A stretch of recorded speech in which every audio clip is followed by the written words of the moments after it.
চমৎকার মেয়ে। আমি জানতাম না যে ও নিউজ প্রেজেন্টার ছিল। আসলে বুবলি আসার কারণেই হচ্ছে। ঢাকাই সিনেমার জনপ্রিয় নায়িকা বুবলি যেন সাকিব ছাড়া রঙহীন। একটা ফুলের সৌন্দর্য যেমন তার রং, তেমনি করে বুবলির সৌন্দর্য যেন সাকিব, যে কারণে সাকিব বুবলি সবকিছুই বছর জুড়ে আলোচনায় থাকে। গতকাল থেকে গণমাধ্যমে আরও একটি ভিডিও উঠে এসেছে, যেখানে দেখা যায় সুপারস্টার সাকিব খান বুবলির ভূয়সী প্রশংসা করছেন।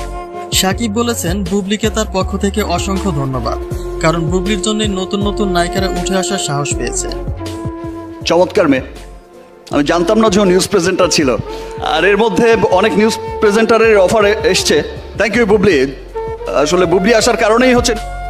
অন্যদিকে এমন ভিডিও দেখার পরেই নতুন এক সমালোচনা তৈরি হয়েছে যে আবারও বুবলিতে মাতোয়ারা সাকিব খান, আর তাতেও অনেকে সাকিবকে নিয়ে বাজে মন্তব্য করেছে, কারণ সাকিব খান অপুকে ছেড়ে এখন বুবলির প্রশংসা করছে।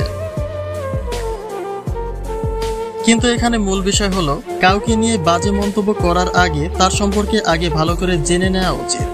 যে ভিডিও দেখে দাবি জানানো হয়েছে যে আবারও বুবলির প্রশংসায় মাতোয়ারা সাকিব খান, সেই ভিডিওটি ছিল শাহেনশাহ সিনেমার একটা প্রচার অনুষ্ঠানের ভিডিও, যা আজ থেকে আরো 4 বছর আগে করা হয়েছে। বুবলির সাথে সাকিবের মনোমালিন্যের পরে আর কোথাও একত্রিতভাবে দেখা যায়নি দুজনকে।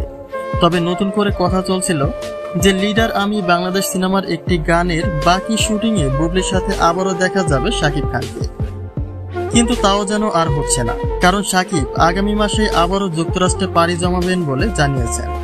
যে কারণে এটা নিয়েও আলোচনা চলছে সাকিব হয়তো এবার চলচ্চিত্রকে ত্যাগ করতে চলেছেন, কারণ দেশে ফিরে তিনি ভক্তদেরকে এক এক করে সুখবরের বার্তা জানিয়েছিলেন এবং সে অনুযায়ী কার্যক্রমও চালিয়ে আসছিলেন।